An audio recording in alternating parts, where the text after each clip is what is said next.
Happy May Day, everybody. Can't believe that's actually May 1st. It sure doesn't feel like it, doesn't it? But it is May Day, so we made it to May, and hopefully it'll warm up pretty soon. Oh my goodness, it's so cold. I wanted to go mow the lawn today, and I got up and heard the wind, and I'm like, no. I was going to go down and mow my lawn. It's just too cold. Trying to make sure I got my tablet going on here. Yep, it's going. How's everybody today?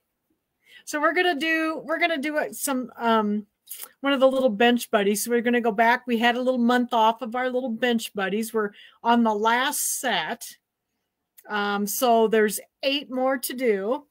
And we're gonna do the first one for May tonight. And it's so cute. It's the little rectangle one, and it says delight in the little things with the little froggy and the little toadstools. They call it Toadstools is the name, the actual name of it, I guess. So I thought it was adorable. So we're going to do this tonight. And a second here, I'm going to turn off my banner so I can see the comments. I'm having trouble seeing the comments. Oops. Got to get all the buttons pushed in the right order. There we go. Comments. Yay. How is everybody tonight? We're letting people find me. There's a few people haven't found us yet, evidently. So I can see the comments better over in the, so I turn around, it'll be easier. So cool. Everybody's hearing me all right? So yeah, so we're going to do this one tonight. This is Delight in the Little Things. And then next week's is Adorable. I got it here. Oh, here it is. This is the one that says it just hanging with my buds. So I just thought this was adorable. So we're going to do this one next week. It feels like forever. It's only been a week, Shannon. You're okay. So here's just hanging with my buds. Well, actually, it hasn't even been a week because I did Shields Live on. No, we didn't do Shields Live on Wednesday, did we? We didn't do it on Wednesday because Tim was gone. We're going to do that something this week. So, and then the following week we have an event. So, but yeah, so this is next week's Just Hanging with My Buds. Now this one's mostly sewing. There's a little bit of applique on this one, but most of it's just stitching. And then the one we're doing tonight, we're going to do, I pre-sewed a little bit of it because there's quite a lot of words on it. So I went ahead and, what is the event? The event is the dime. Which one are we doing this time? The lace event. So if you go to inspiredbydime.com, they have a calendar of events and you can sign up for it. It's free. So you can go sign up for it. It's on Wednesday, May 11th. So yeah, it'll be really cute. It's all lace stuff. So it's an online event. Yep, it's really, they're fun to do. And then they have some really nice specials and stuff. So yep, so that'll be a week from Wednesday. So, but this week we're going to do a little show and just show some of Tim and my favorite things, some of the favorite accessories and stuff, mostly accessories that we like. So that's what we're going to do on Shields Live this week. And 2 o'clock on the Shields Sewing Center Facebook page. Okay, so that's the live on the Shields Sewing Center Facebook page. All right, so this is what we're going to do tonight. Delight in the little things. I've been busy this week too because I got a couple more done. Here's the ones for June. This is the little rectangle one for June. Sweet Days of Summer. This one's really cute. And it was fun to do. And then the other one I got done was the square one. And this one's the little pineapple. And this one was really different. The way they did that, you have to make this like little applique patch here. It was really fun. So this was really a neat one. So this one, these are for June. So I got the June ones ready. And then, oh, and I'll show you something else at the end because I've got one more thing that I've been working on. And I also tried to cut my finger off with a rotary cutter this week. I tell you what, don't give me a rotary cutter. It's dangerous. All right, so let's go ahead and work on the Toadstools or Delight in the Little Things. So let me change my camera over here just a second. Gotta find it. Down to the machine here. Well, and we're going to have a different machine. My Luminaire went and visited Ron again. It's just acting a little odd. So So this is my 5200. So we'll be using the smaller machine tonight, which works just fine. Okay, let me get my aren't these cute? I mean, all these pillows are so cute, and they're fun to make, and they go together real easily. There's a couple of them that are coming up in July though that are they have a lot of stuff. So we're going to be doing some of those may be pre-recorded, so you have multiple classes. Hello. Oh, hi, Nancy. Did you get your scan and cut yet? Should be getting it pretty soon if you don't already have it. All right. So let's talk about what we need for this. So there's a few things, of course, you got to cut here. So we're going to talk about what we cut. And we need the background fabric. So I've got part of this sewn out just so that it wouldn't take so long in class. Then I can put it together for you. So the background fabric was kind of a white on white, tone on tone. Not yet. Oh, maybe tomorrow. Okay, cool. So tone on tone, and then on the back of that you want a piece of shape flex. So I have my shape flex adhered to the back of this fabric. Okay, yes, we can go. Somebody asked if we can go. You can go back and watch the Shields lives, and yes, you can. They are all on the Shield Sewing Center Facebook page. So you just go to the business page, or you can go to my YouTube channel, Sew Along with Jan, and they're all under a playlist called Shields Live. So I put them up there also. So either way. Okay. All right. So we got our main fabric, which is this white. And it's the white with the tiny little white polka dots on it. You probably can't see it. And then, hi, Jackie. And I put my shape flex on it. And then I made the other pieces you need some borders, like, so here's the short borders and the long borders. I got those out of that kind of minty color.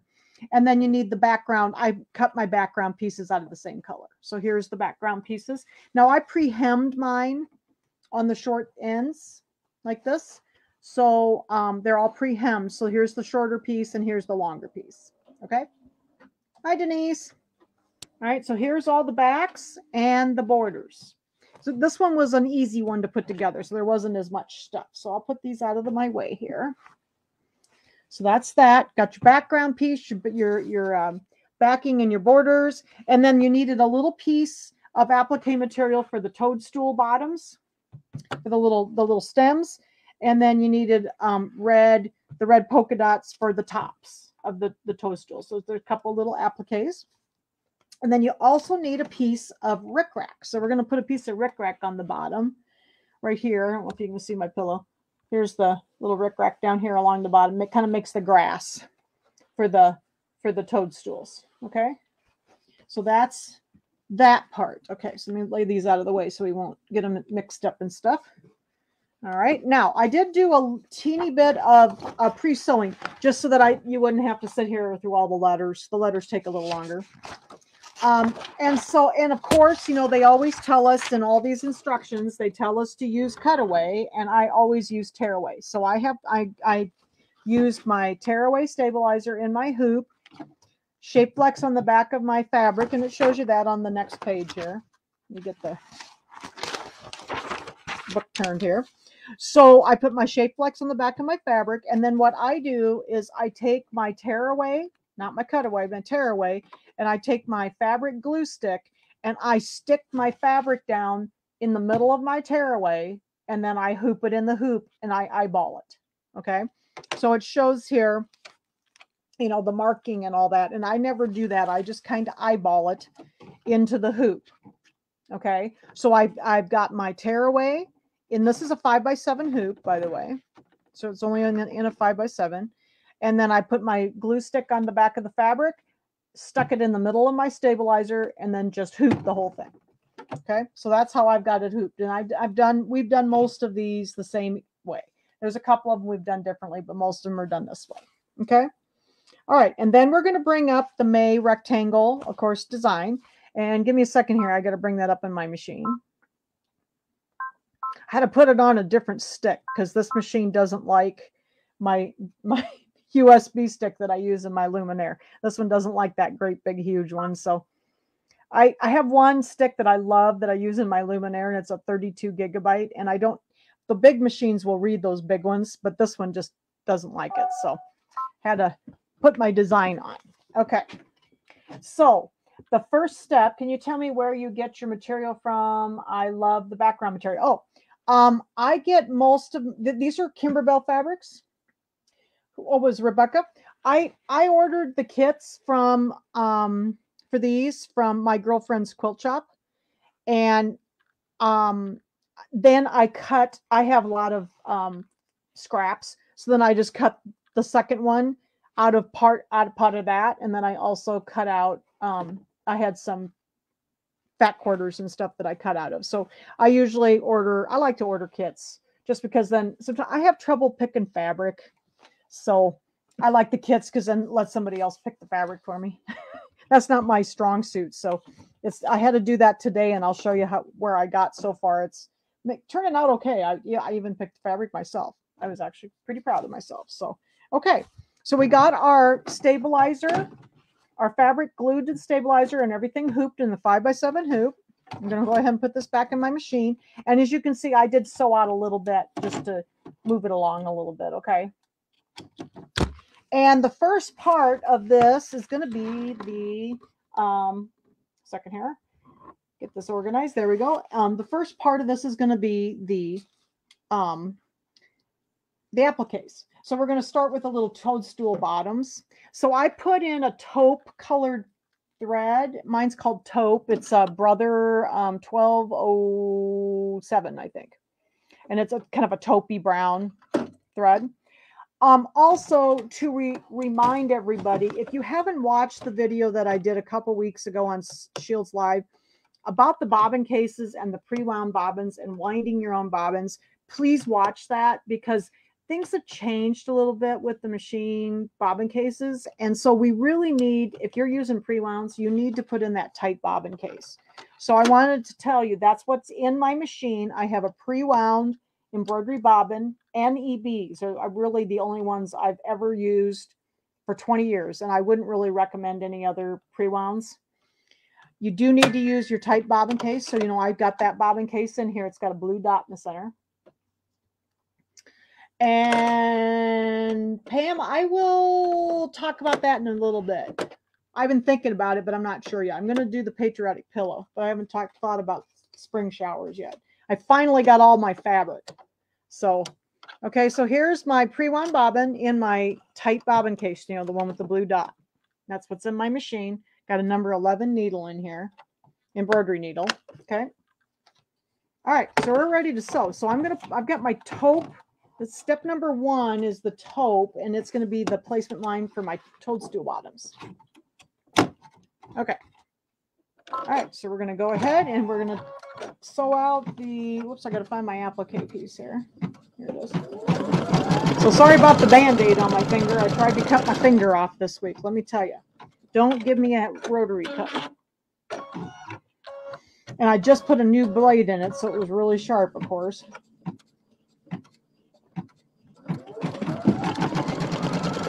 Yep, so Pam asked if I'm going to do the spring showers. I thought about it. I'm going to do Sweet Land of Liberty pillow first. And I want to see how the summer goes before I commit to spring showers. I would like to do it because I finally got all the parts for it. I have all my fabric. I have all the, the embellishment kits and everything. Everything finally all got here. So got the last piece this weekend. So, okay. Or yesterday, I should say. All right. So here's the 3 placement lines. We're going to put this whole piece over the placement lines. Sure, I got it covered up at the top here. And I had this kind of brownish colored fabric. Make it. Oh, made it. Oh, Jana made it. All right. Just, yeah. So Pam, let me think about it a little bit. Okay. I haven't decided yet because I would really like to do it, and that's the best way for me to do the project is if I teach the class. So yeah, I like kits. I do buy a lot of kits just because I'm not real good at picking fabric together. Sometimes I do okay. But the piece that I was working on today was one of the Kimberbell Cuties, one of the little table toppers. And I actually did pretty well, I think, with my fabric. So, and it was just stuff I had. All right. So it did our step number 2 was our placement line, or I'm sorry, the tack down line for the toadstools. So let's second here. We'll go ahead and trim these. We're going to trim these close to the stitches. Now, the one thing that it does tell you to do is that, as I remember, these were a little bit of a decorative stitch. So you might want to use matching thread for your tack down just in case it wants to show through. This motif is fairly dense, so it probably wouldn't, but I usually do just in case. All right, so we're going to trim. Second, I'm going to put my glasses on. This is so matchy. So we're going to trim our little toadstool bottoms here, the little stems.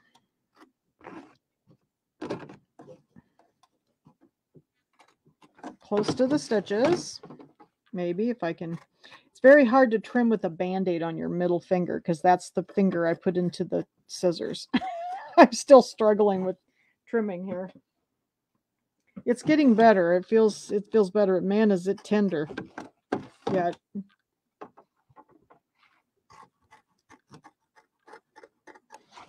So watch what you're doing when you're using those rotary cutters. Let me tell you. I'm not a very good cutter. So I struggle with cutting anyway. All right, let's see here. But it helps me if I ordered kits because then I can, if I need to do a second one, I can usually come up with the rest of the fabric on my own, you know, for the second one.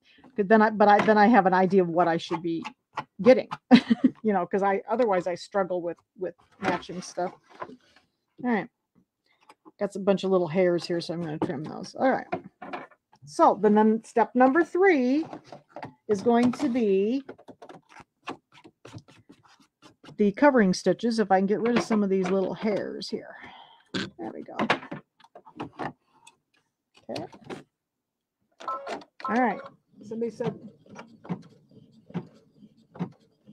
oh, well, you know, Shannon, I tell you, if you haven't tried one of these, let me show you this is one of my favorite things that's going to happen on Wednesday, because we're going to talk about these. But this is a Martelli rotary cutter. It's an ergonomic rotary cutter. And I normally don't have any trouble with these, you know, like cutting myself, because you're cutting facing forward like this. But I must have looked away or something, and I just caught my nail. But this is a really, really good rotary cutter, and they make right and left-handed ones. But you cut this way with your hand flat instead of like this. And I have problems with my hands, so this is a very good rotary cutter. So, and I do have these on the website. So everything we're going to show you on Wednesday is up on the website. So, and but they have like 45 and 60 millimeter rotary cutters. So that's one of the things we'll show you. We'll talk about some of these things. All right. So we're getting around our little toadstools here. But yeah, this one, it's pretty dense, but I would tell you to use matching thread for your tack down. Because it might possibly show through. Now I think the tops of the toadstools are a satin stitch, so that one might be a little safer not to, but I have a tendency to use matching thread for the placement, the tack down, and the over, you know, then the whatever covering it is, just because I've gotten burned a couple times that I didn't have it matching, and then I couldn't, you could see the tack down stitches. So that's just a trick I've always done. When I get to that applique, that's the color thread I use. So I might recommend that to you. All right. Doing the last one. Now I do have my machine turned up pretty quick so that it will run fast. So I'm sorry if it's going a little fast for you. So, all right. So I still got some hairs here I'm going to get rid of. There we go. Have a little trouble trimming. All right. So now I think the next step number 4 in the machine, is going to be the placement lines for the tops of the little toadstools. So I'm going to put the red thread in that for that one. If I can get a hold of it here, it's down in the pile here. And I've just got, this is the brother colors I'm using. So this is just 800 red. It's the old red. It's always a good one. It matches the fabric real well. All right, so we're going to do our placement line. Hi, Kathy.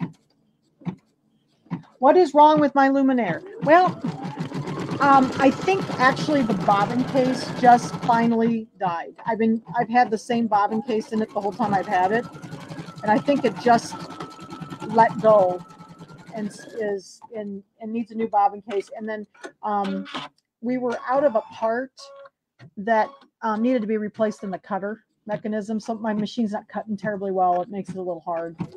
So I think he's gonna change the cutter too. So hello, is everybody saying hi, Jan? People still coming in. All right. Well, it looks like I got a little tail here, so we'll give this a little trim. All right, and then step number 5, we're going to put our fabric down for our little toadstools here. And I'm going to see if I can get, some polka dots in them. It's hard to fussy cut these, so I'm just going to see how I do here. The polka dots are kind of big, so. Yes, I hope it comes back from this box soon, too. Hi, Mitzi.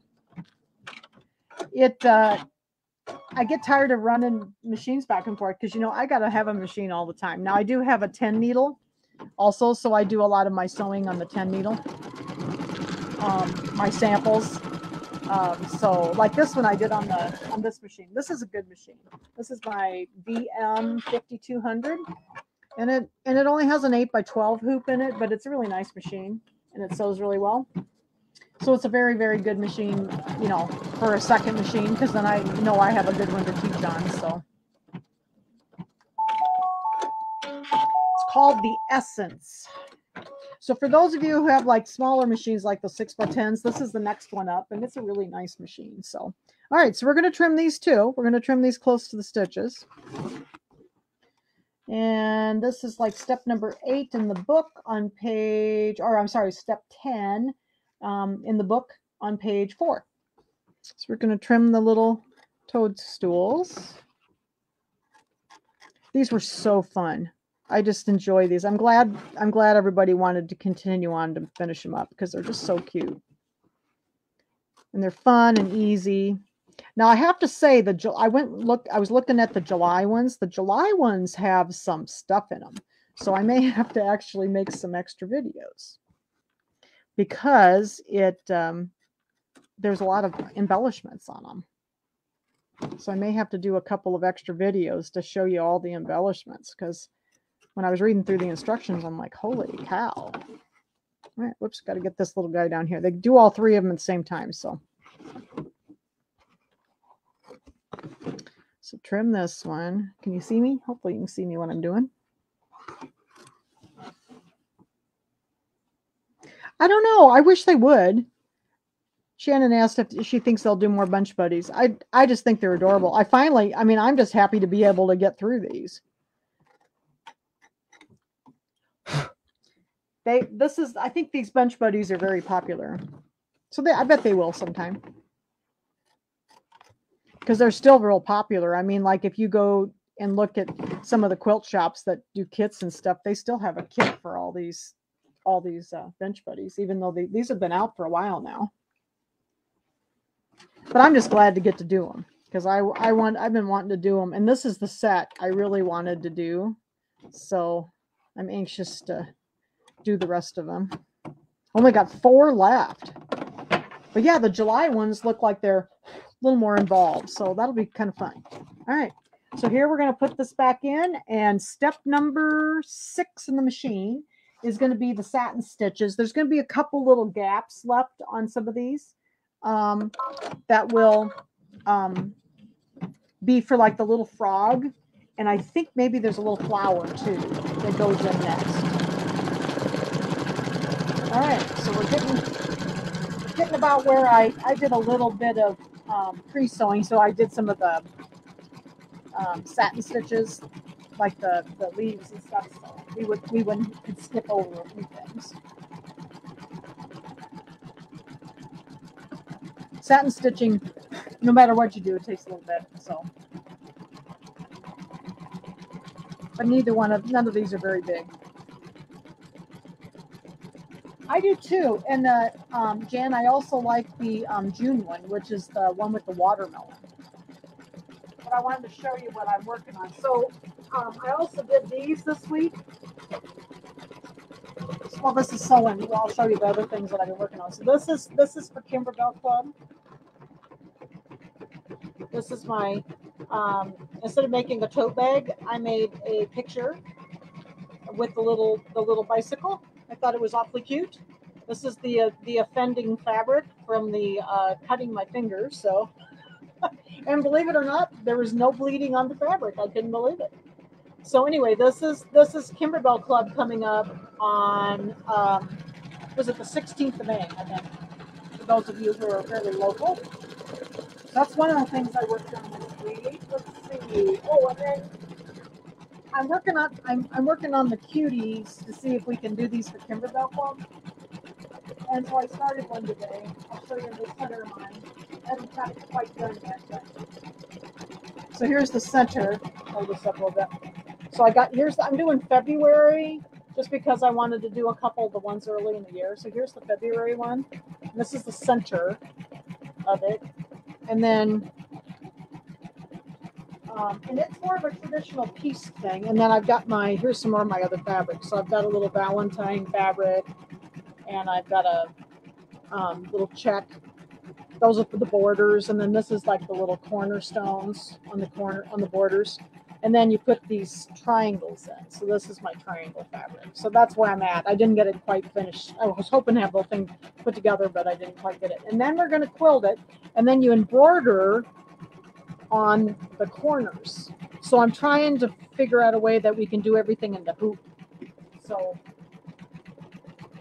I'm not gonna free motion quilt those. We're gonna be quilting those in the hoop, but I gotta make it work a little bit easier. So I know how I can do 11 of the 12, and the 12th one is a little bit different. So I'll get it figured out. But I figured I'd start early. Those are something we want to do next year, hopefully.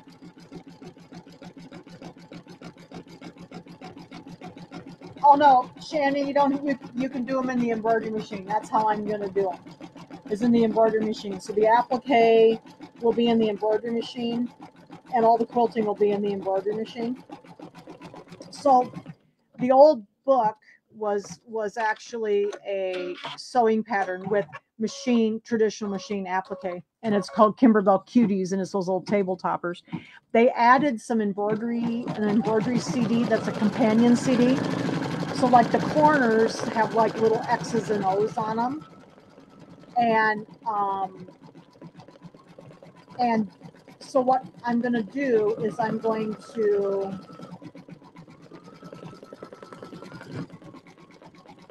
I highly suggest you back the triangles with, oh, you mean for the table toppers? Oh, I don't like to back them unless I'm embroidering on them. But I'm going to embroider through the, Connie, I'm going to embroider through the batting and the backing. So just so you know, I'm going to do these differently. So, because I don't want to I want to quilt it. I'm going to piece the whole top, and then I'm going to quilt it, and then I'm going to do the embroidery through the back. Because I don't want to have to quilt like free motion quilting around those corners.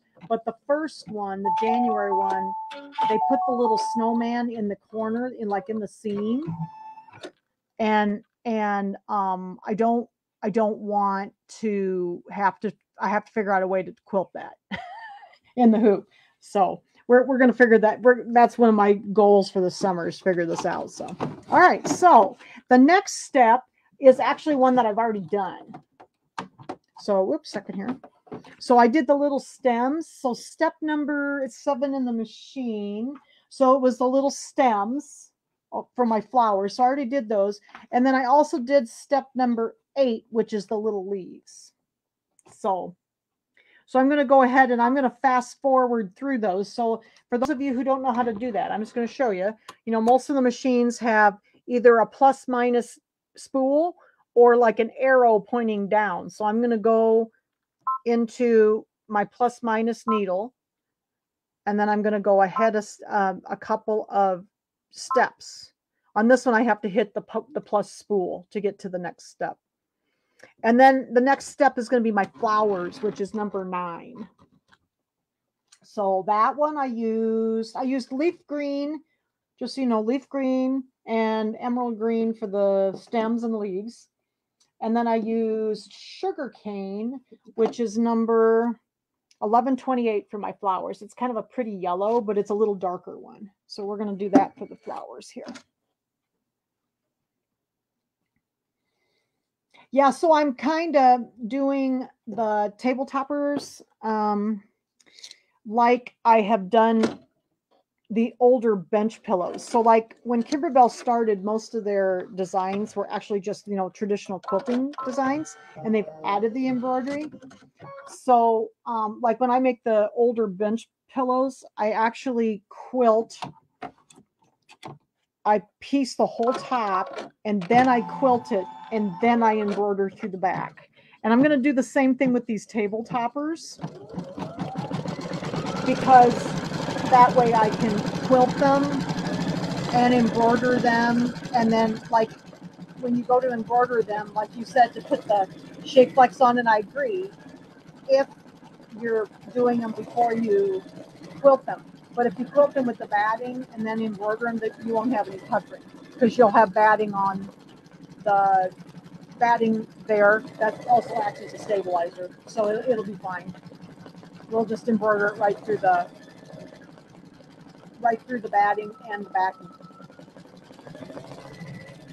So, and you'll see the stitches on the back, but you could use matching embroidery thread so that it kind of matches your back. So I don't think it will really show that much. So, but no, the shape flex there. If you're quilting them as they say in the book to do it, definitely I would have put shape flex on there, because the corners would have puckered. So,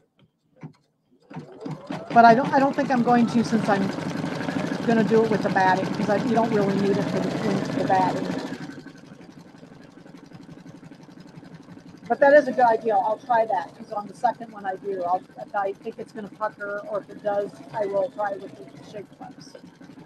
But of course, you know, the older patterns don't tell you to do shape flex. So.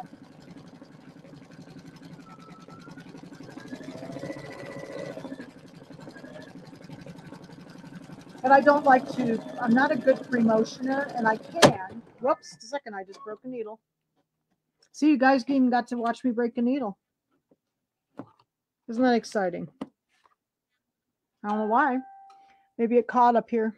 All right, well, we'll change a needle. Let me find one. Every now and then that happens.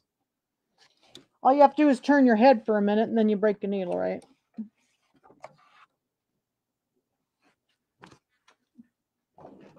Yeah, that would work too. Tarot Magic works. The only bad thing with me and Tarot Magic, it makes my hands itchy. I try not to use it anymore, and I have to. I do use it, but it makes me itchy. All that starch does. I'm going to try a new starch. I found a new starch on Dime the other day that might be one that I don't have to put my hands in quite so much. I can spray it instead. So I'm going to try that and see if it works okay with the scan and cut too, because I use Tarot Magic for the scan and cut. All right, well, we will back up a little bit here. So we'll put the new needle in. Now, remember, when you put the needle in, make sure it's all the way up. Going to just give it a little turn and then needle down, needle up before you try to thread the machine again, okay? Very, very important to do that, especially if you've broken a needle, because the needle bar could have stopped slightly down or slightly up, and then you break your needle threader. All right, so we're going to back up a little bit. Let's make sure nothing's going on down here. I am going to, anytime this happens, I usually, whoops, I got a little piece of needle in there. That's a good thing I poked this up. There we go. I didn't think I saw the tip of it. So usually if this happens, like if I break a needle like that, I like to rethread the machine. Sometimes I even check to make sure my bobbin case is okay. You know, that it didn't move, or sometimes they'll kind of spin out when you hit something like that. But I would guess maybe the thread just caught on a little burr on my spool or something up here. I'll try to watch it a little closer. All right, so I'm going to put this back in. I already threaded it. And I'm going to back up a little bit to, whoops, backed up too far. Let's see. Now I got to go forward because I backed up too far. A second here. We'll just back up. Go forward now. Sorry, I backed up a whole color and I need to. Okay, let's see. That looks about right. We'll go back a little bit here. There we go. All right, see how we did. Now I'll watch to make sure it doesn't get caught. Sometimes the spools will have a little rough spot. And they like to catch, so.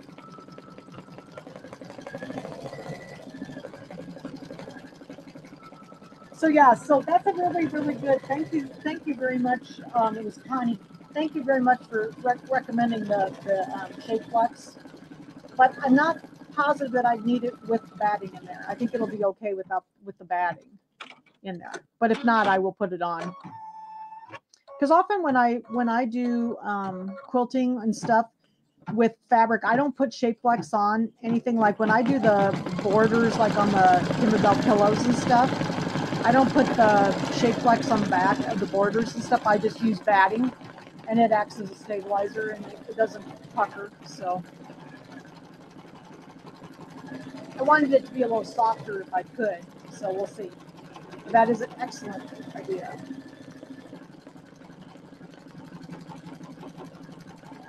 Yeah, I think we're going to be okay this time. I'm watching the thread.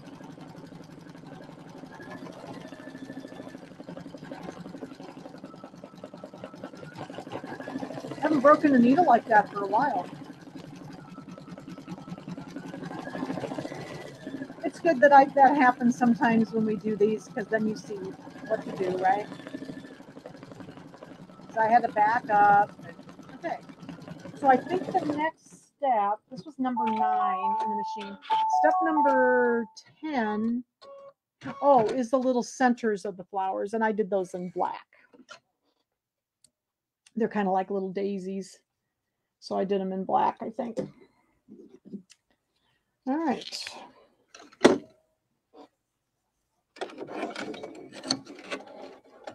Whoops. I have this machine turned up kind of fast just because I didn't want it to take forever to sew. So some of the machines, just so you know, some of the machines, and it depends on which machine you have, some machines have like, they go up to about 1,050 stitches per minute. And then they have like increments of 100 stitches per minute that they'll go down, and it's in the setting.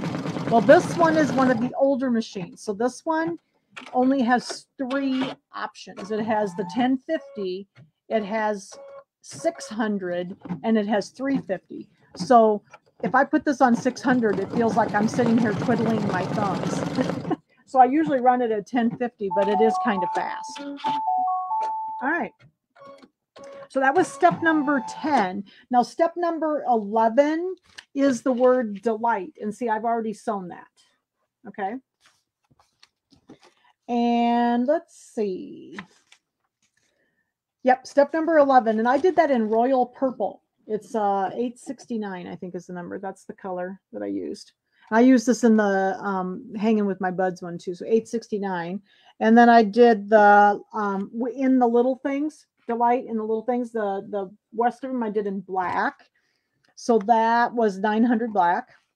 Okay. So now I think we're ready. I'm going to fast forward a couple steps here through the letters, and then I'm going to go to the little frog. So the little frog is the next one, and he's emerald green. So I use the first part of him. Number 13 in the machine is emerald green. So that's kind of a darker green, kind of a Christmassy green. Oops. Get this out there. And then this is part of the frog. So the frog's in a couple of colors.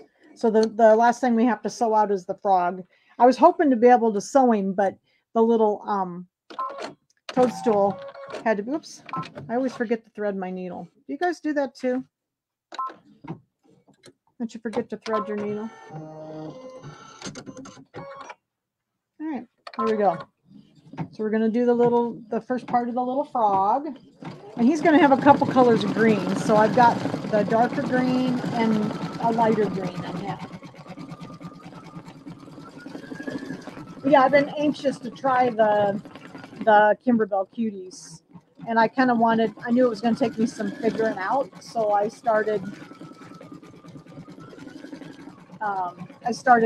working a little early so I could figure out how to do the quilting and everything on them. So, because I'm kind of doing it a hybrid method. It's going to be kind of half and half. I know, isn't this cute? This is, Rebecca said she likes this one. It's cute. It is very cute. This has been one of my favorite ones so far. I like this one, and I love this one. This is the one that I just finished up a week or so ago. This is the one for June, the Sweet Days of Summer one. And it's so fun and very fast because it's got these 3 little blocks, and then it has this longer block. You just put the letters in.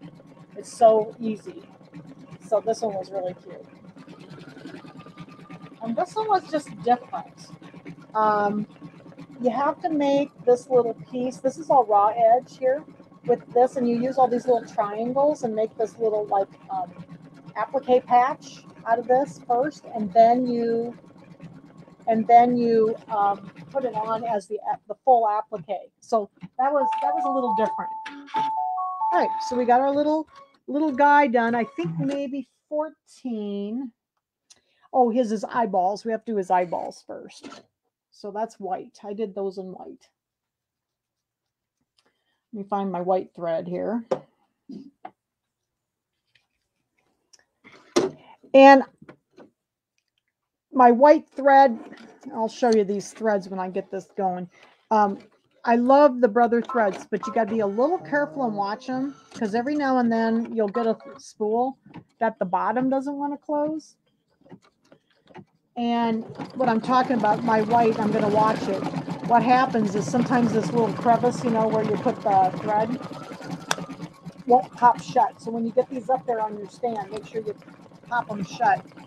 And this one doesn't shut on one side, so I have to kind of watch it, because the thread wants to sneak into that crevice. And then I thought maybe that's why I broke a needle, but this one was fine. This one was nice and flat, but I think it must have caught on something. I wonder if there's a little rough spot on the edge of this. There is. There's a little rough spot right here. So I will take an emery board and see if I can smooth that down a little bit. All right, so there's his eyes. And then I think number 15 in the machine, is the lighter color of him. So it's this lighter green. It's called leaf green. Yeah, it's so cute. This one doesn't take too long to put together either. Just got one little extra little thing you put on that little piece of rickrack, and makes it easy. So we'll trim it and everything. I'll put it together for you. If you don't mind hanging out with me, we'll put her together. All right. So then this is number 15 in the machine, and it is the second part of the frog. bottom of page 5 in the instructions.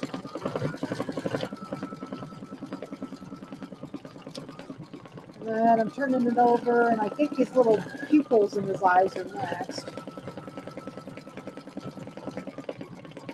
Got a couple colors left. So he has a little bit lighter color, and then I think, oh, you have to put his mouth on yet too. Yeah, this one's been really fun. But I like to pre-sew just a little bit because then we don't have to sew the whole thing. But it's fun to do the applique together and all that. This one was pretty straightforward. Some of them, some of the last ones that we're going to be doing are going to be a little bit more complicated. I noticed July and August have some more complicated parts. So, all right. So number 16 is black again because that's the pupils in his eye, and then I'm going to put this lighter green back in again. So put the black on. Oops, make sure I don't have anything stuck underneath here. But yeah, just watch your spools of thread because, you know, all you have to have, that's probably why I broke a needle, probably just had a little teeny rough spot and it just caught that thread just long enough to break the needle. So almost every thread that I've ever seen, you know, has some little issue with the spool occasionally. So it's not an uncommon thing. All right, so there's his eyeballs. And then I think the only thing we have left is his little mouth. And I made that. I'm going to clip a couple of these little clips, though. There's a couple little jumps that didn't cut. So there's one here. So it doesn't get caught in his mouth stitching. Got a little tail sticking up in his eyeball. So we'll trim these a little bit. Sometimes when these are close together, they don't trim.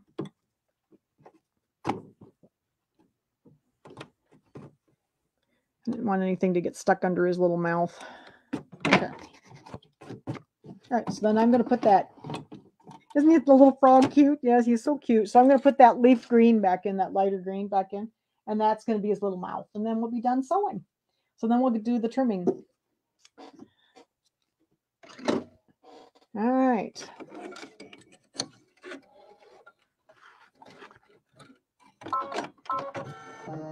Last step, step number 17.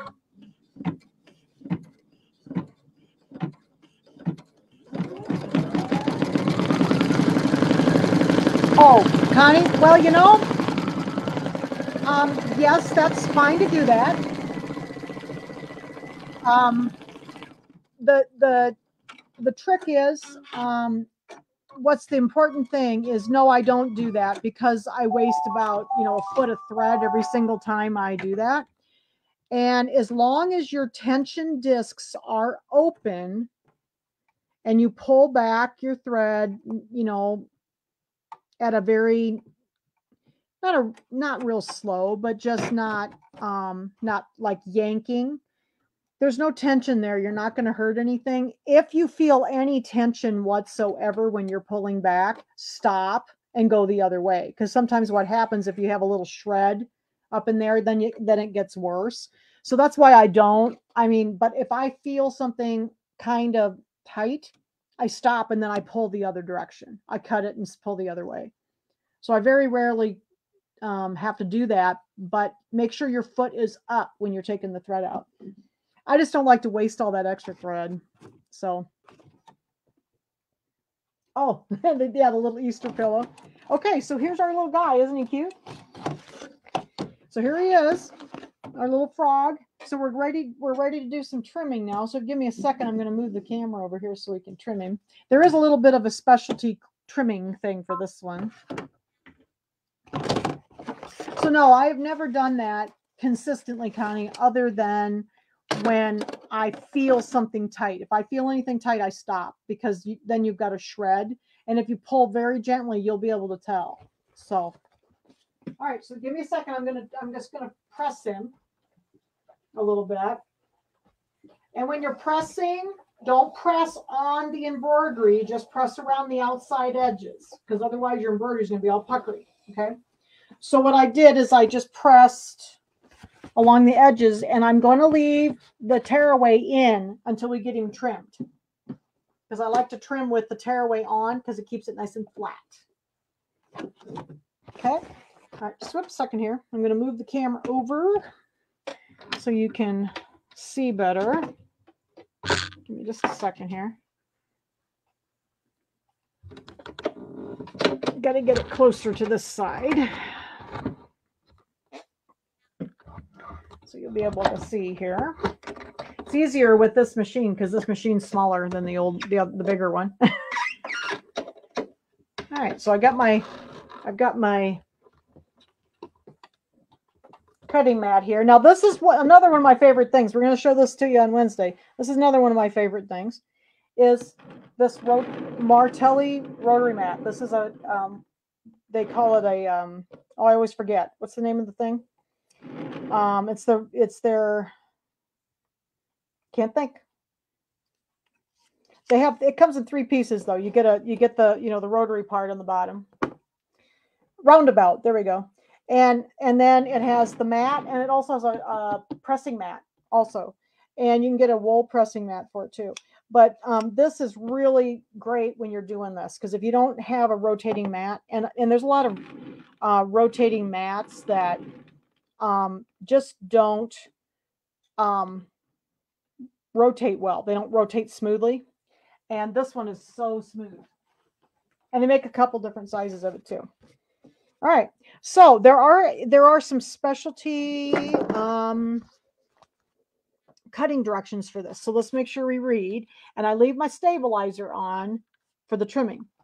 So it says, place the rulers with the toadstool stems at the bottom. So you can see here the ruler is at the bottom of the toadstool. And there's 2 different sizes of rulers. We're going to use a 4.5 by 6.5 and a 6.5 by 8.5. Because I think it ends up being, 8.5 by 4.5. So this is the little one, the 4.5 inch one, and we want to put this at the bottom of the toadstools. So I'm going to, put this at the bottom of my toadstools and kind of get it fairly close to being even. And then like that. And then I'm going to add the bigger one, okay, like that. So then I'm going to make sure that I get it straight. Sometimes I have a little trouble getting these straight. So let's see here. Get it a little straighter. There we go. That looks better.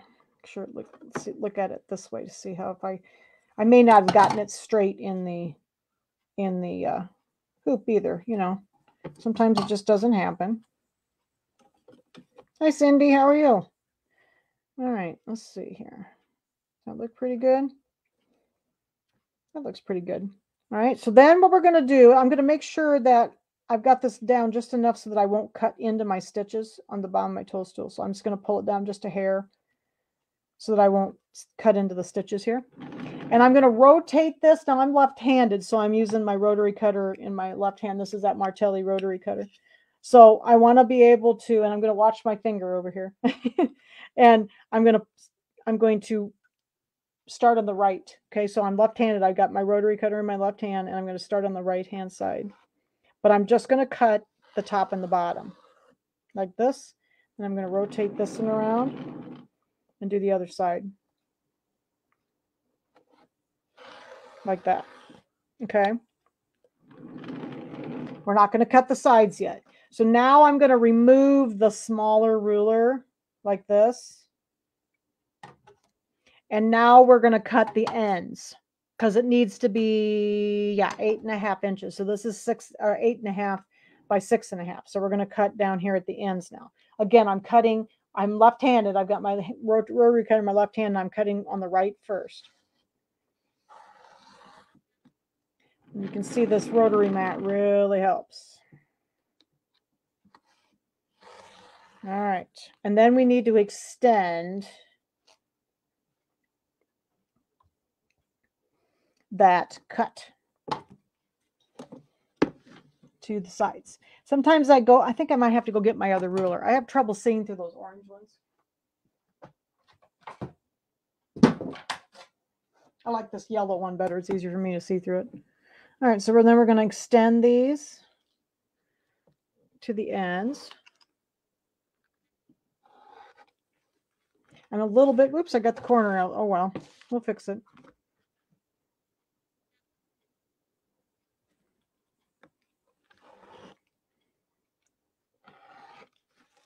All right. I have a little trouble when I do the cut, those last little cuts. Now this should be 4.5 by 8.5. It says, so I'm going to go measure and make sure I did okay. 4.5 by 8.5. All right. Except that I got my little corner cut off on the corner, but you know what? We'll fix it. Okay. Now, since there is tearaway on the back here, I am going to remove my tearaway if I can get a hold of it. There we go. I did have my shape flex, of course, on the back.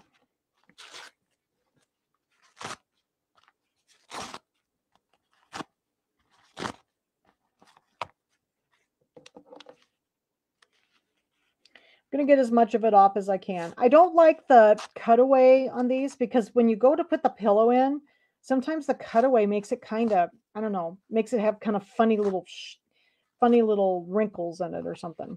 So I've always used tearaway because this is not stretchy. So cutaway really isn't the right stabilizer.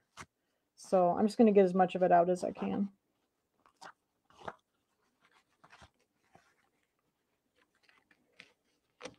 All right. There we go.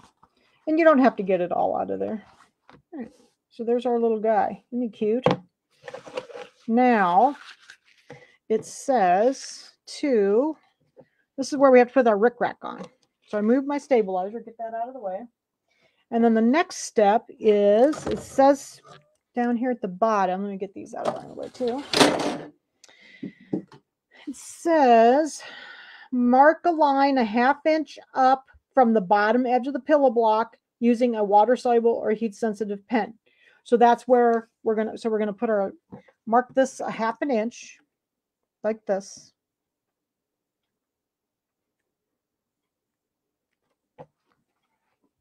Got to find I think I've got a Frixion pen. Hopefully I can get it to come off. I'm not a big fan of these, but it's been this one's been working pretty good for me. So we'll do that. There's my 1/2 inch. Okay.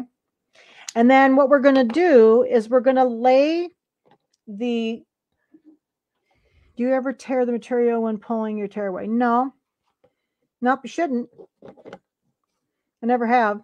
But this has got shape flex on the back of it too. So all right, so then what we're going to do is we're going to take the piece of rickrack, and they tell you to put it under that line. So like it's going to kind of like lay, the top little bumps are going to lay along the line.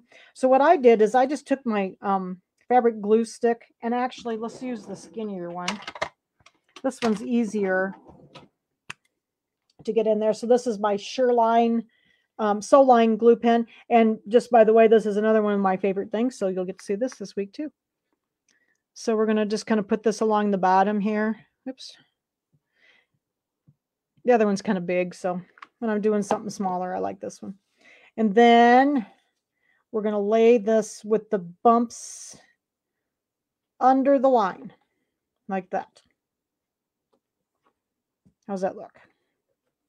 And I'm just going to stick it down with the glue stick, because then it kind of holds still for me, so that when I go to stitch it, it doesn't scooch. So I have a hard time with things, so I like to glue them down usually. There we go. So we got that. And then it says to baste with a scant 1/4 inch. Well, my scant 1/4 inch is going to be 1/8 of an inch. Okay, that works better for me. So if you give me a second, I'll move this back over and we'll finish this up. I'm going to move the camera so you can see. Oops. Second, I got a hold of my cord. There we go. I have a second camera, but when I'm so close, it seems dumb to have 2 cameras in my way here. So, all right. So now we're going to switch this over and we're going to sew a little bit. So again, with the class that I did before, I'm going to remove my pre-wound embroidery bobbin thread. and my dotted bobbin case, the tight one that I use for that. I'm going to put in my regular bobbin case because that's what I'm going to sew with. So I'm going to move this bobbin case, and this is the one with the green screw, the green paint on this little screw here. Okay, so if you wind your own bobbin thread on your bobbins yourself, this is the bobbin case you would use. I like pre-wound, so that's why I have to switch it. Thread's a little thinner. Okay, so I'm going to put some thread in here. I'm going to use number, well, this is a cotton, Pima cotton thread. It's like a number 50. So I'm going to put that in my needle and my bobbin, change my foot here. And I'm going to put my J foot on.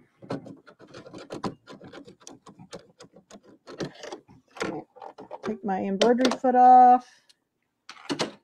And give me a second, I'm going to go back to the sewing mode. So sometimes it gets testy when I put my foot on.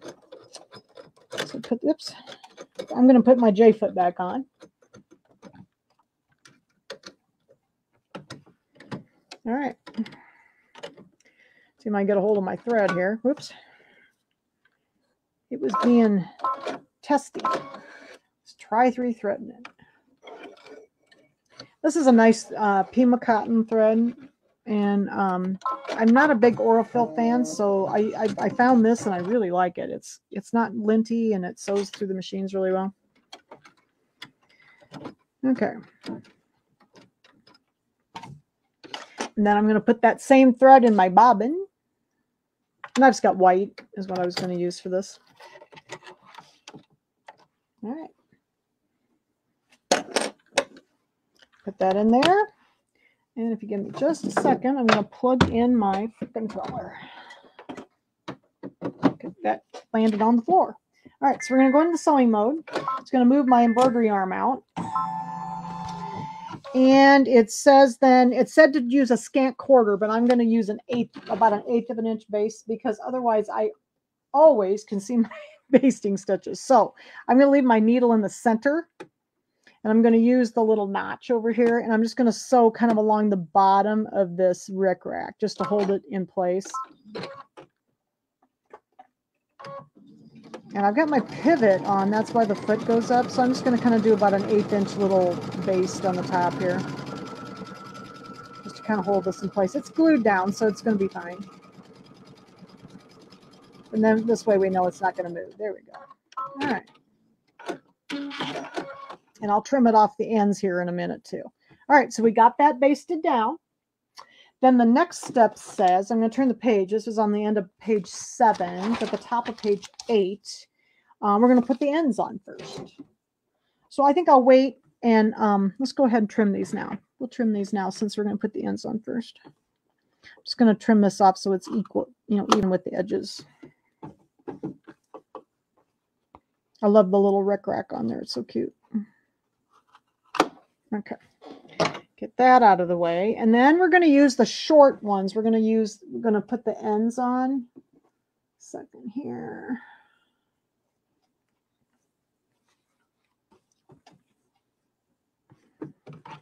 Okay. Get these all lined up on the ends. Might stick a pin in there. Do both ends so we can keep sewing. So where to go? So we're going to do the short ends first, and then we'll do the longer ends.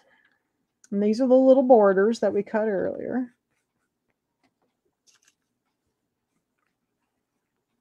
All right. We're going to do a 1/4 inch seam. Now, I like to use Q02 on my Q tab. Q02 has moved my needle over to the right, and it will give me a nice 1/4 inch seam. Now, I'm going to use a kind of a scant 1/4 inch, and when I say that, what I'm going to do is when I'm using the edge of my foot, I want to just tuck the edge of my fabric under the foot, and it'll give me a scant 1/4 inch. Okay, I'm going to tie this off a little bit because it's a border. Make sure I got these lined up, and then we're going to sew, sew to the other end here. But I'm just got my fabric under the foot, so it's a nice scant 1/4 inch. And then we'll tie off at the other end here too.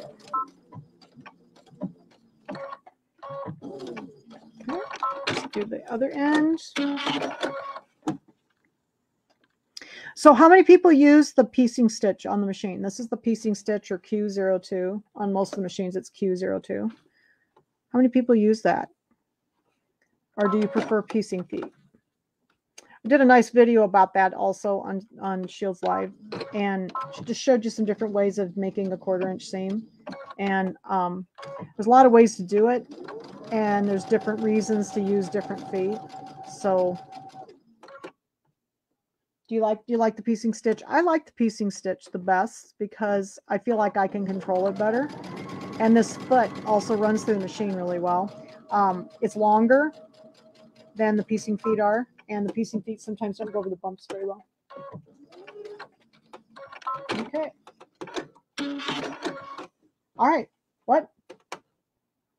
Oh, you did because you learned it from me. You know, I do like it. That's what I've been using, and I use the length of 2.5. So I'm going to go run over here to my ironing table just real quick, and I'm going to open these up, okay? I will answer that question in just a second. Whoever asked the question about the 3600D, I will answer that in a second. Get these out so we can continue on. Okay. So the answer to the question, who asked that? I can't see. Can you leave your embroidery arm on the oh, Rebecca, no, you cannot. So your dream machine you can, but the 3600D, 3500Ds, 3700Ds have to come off in order to sew with it. So that's the last machine, size wise. All the bigger ones you can leave the embroidery unit on. So, all right. So now we're going to do the. Yep, she can sew with the dream machine on. Yep. So now we're going to do the top and the bottom. So then we need these longer ones. So we're going to put the top and the bottom on. Get a couple more pins. Gonna line up my ends here. Let's see how Jan did for cutting. Jan is not the best cutter, so sometimes my little my little borders and stuff don't line up always perfectly. So we'll see how I do. Ooh, I did pretty well this time. Sometimes I have to trim a little bit. So yeah, so the smaller machines, you still have to remove the embroidery units. That the 3600D is the last one. 3700D is the last one. You have to remove it. The older machines, I've got an old machine at the store. It has to be removed to sew with it. I have an old 1500D, which is an older one. All right, get this on here. All right. Now I'm going to make sure I get my fabric and my rickrack in there. I'll put an extra pin in here since this has got the rickrack too. Put a couple in there. Okay.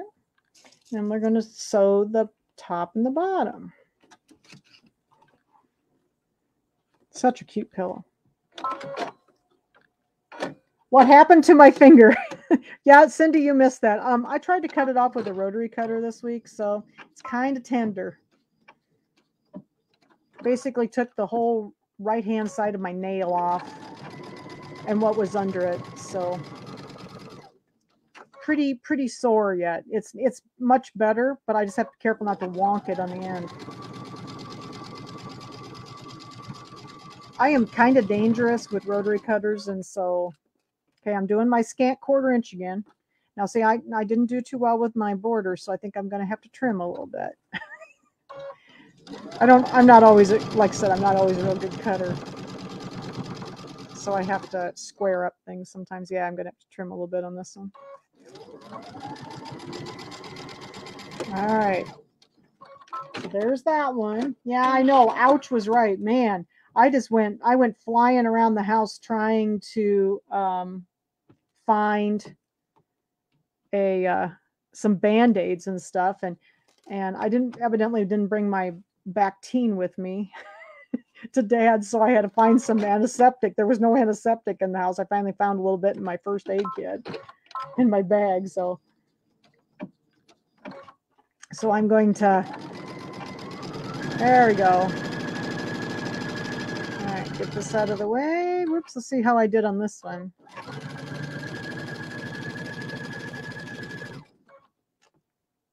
Yeah, I'm a little off on this one too. We'll press it and do a little trim, you know. Sometimes I just have to do a little trim. All right. Give me just a second, get rid of these pins. All right. Let's see how we did. There's our little borders. All right. And then when I hit this with the iron, this little line will come off. Okay. So I'm going to go press this a little bit and then we'll put the back on.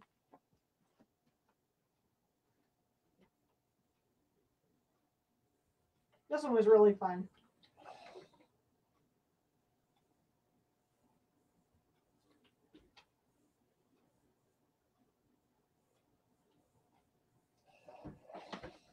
All right. Haven't quite got my line off yet. I'm trying to touch it with the iron to see if it'll go away for me here. Try not to, you know, press too much on your embroidery.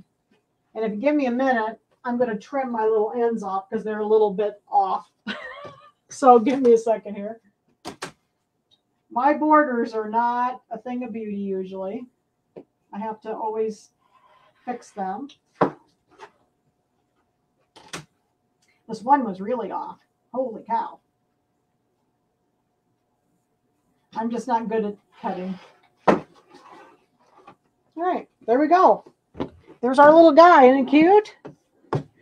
And then this one is a really easy one for putting the back on because we just have to put the back on. So I'm just going to put the long one down first because I want that on the outside. This one didn't have a bunch of, like, didn't have like binding and stuff on it. So I'll pin this. We're going to put the raw edges together. And then my hemmed, you know, I already hemmed this. So the hemmed edge is up towards the top. Okay, what was that question? Better too big than too small. That is true, Margaret. Yes, indeed, that is true. Mine are usually too big. And I don't know why, if my ruler's not quite accurate, or I don't know. They always seem like they're too big. I usually have to trim them a little bit. All right, so we're going to get these all, and I'll show you my little trick for the backs. I tried to show you this each time because I had a lot of trouble when I first started making these, that my backs, you know, when I went to put the little pillow form in, that I always wanted to break the seam open on me where the backs met, you know, where they overlapped a little bit. And so I'll show you my little trick here. All right, so there's the big back, and then we'll put the small one on. Here. Again, we're going to line up, we're going to line up the raw edges, and the hemmed ones are going to be in the middle. Oops, second here, I pulled the pin out. This, I think I just got a pin down in my embroidery unit. So the other thing that they've done with the machines, and I don't know if you've noticed, the older machines all had this slot right here. And I always sew with my embroidery unit on. And Ron, I think, got tired of taking all the pins out of my embroidery unit.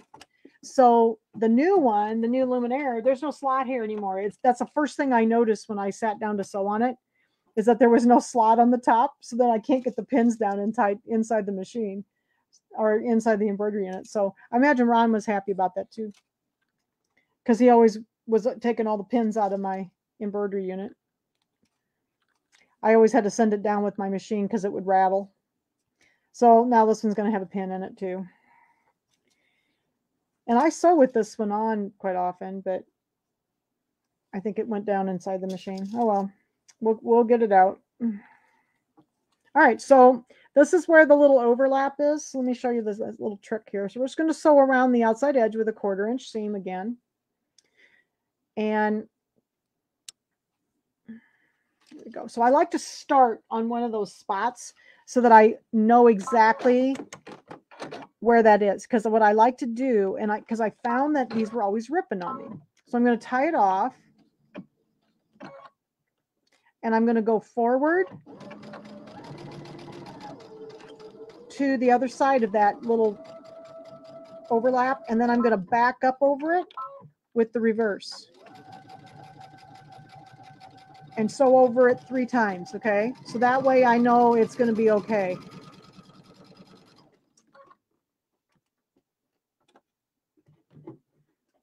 All right. There we go. Boy, I tell you what, I'm getting like these teeny tiny little stitches. What's up with this machine? All right, so we're going to get to the corner and we're going to turn. Going to pull those pins out as we go. Might need a new set of feed dogs on this one too. I sew quite a bit on this machine. I like this machine. All right, so I'm going to turn the corner again. I'm not quite over to that other little overlap yet.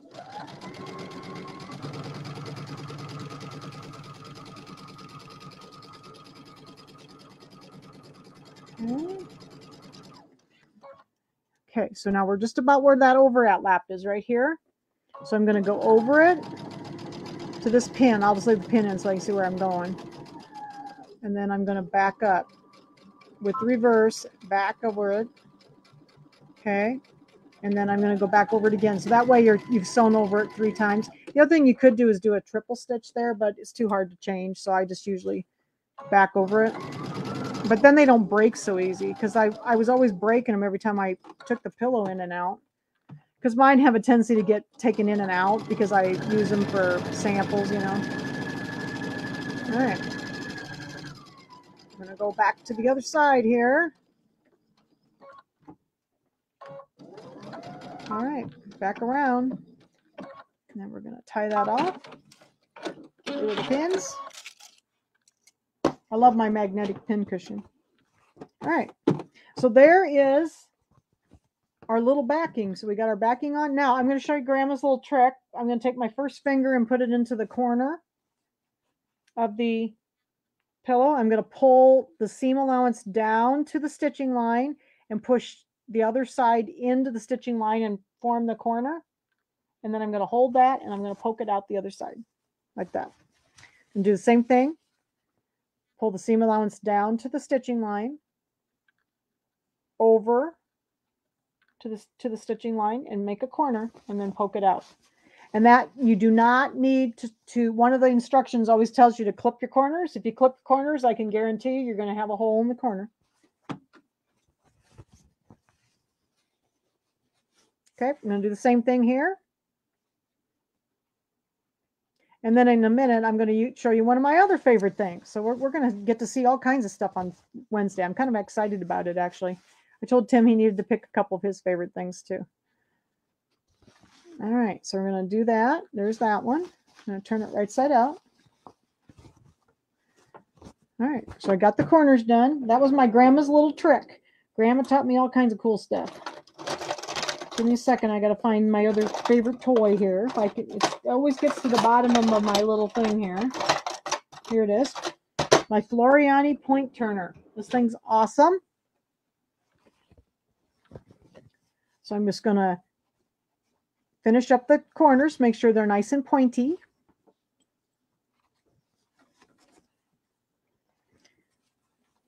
There we go. There we go. It's nice and pointy. And there's our little cover. Isn't that darling? Now I make most of my pillow forms. So I make them out of muslin. And for this size, this one ends up 5.5 by 9.5. So I cut my pieces of muslin 6 by 10 and take a 1/4 inch seam, you know, and then stop. And then, I think I stuffed this one from the end. So, and then I just stitch it together. But then here's my little pillow form. And I'll probably not put it in right now because I want to press this a little bit. When you press these, though, don't press on the embroidery. Try to press, if the screen is freezing, I don't think so. Mine's not. Okay, I'm going to press just a little bit along here with the iron, but don't press on the embroidery because the more you press on your embroidery, the more it's going to pucker. Okay, and then what I do, like my back's a little messy. What I do is I put the pillow form in first, and then I just kind of press with the pillow in there so it doesn't get my embroidery all messy. I like to press the back a little bit and just smooth it out because it always gets a little wrinkly when you turn it right side out. But there's a little pillow form. Isn't that cute? I'm so excited it's all done. I don't have to finish it after class tonight. So Okay, so what do you think? Turned out okay? And then here's my pillow form, so you can make your pillow forms. You can buy them. We have the pillow forms on the website. You can sure get your pillow forms from Kimberbell. And it's the 5.5 by 9.5 inch one. But I have a tendency to make them because I make so many of them. So, but he's so cute. So I'm anxious I'm going to finish him up real quick after class. And there's the finished one that I already had the pillow form in. So what do you think? A friend of mine in Illinois gets these. So I have one set for the store and one set for her. So she'll get these when I finish the May ones. I'll send them to her. So what do you think? I know mushrooms are kind of cute, aren't they? Oh, might be cute in red vinyl. That's true. You could do even glitter vinyl on them. That'd be really cute. I love the little frog too.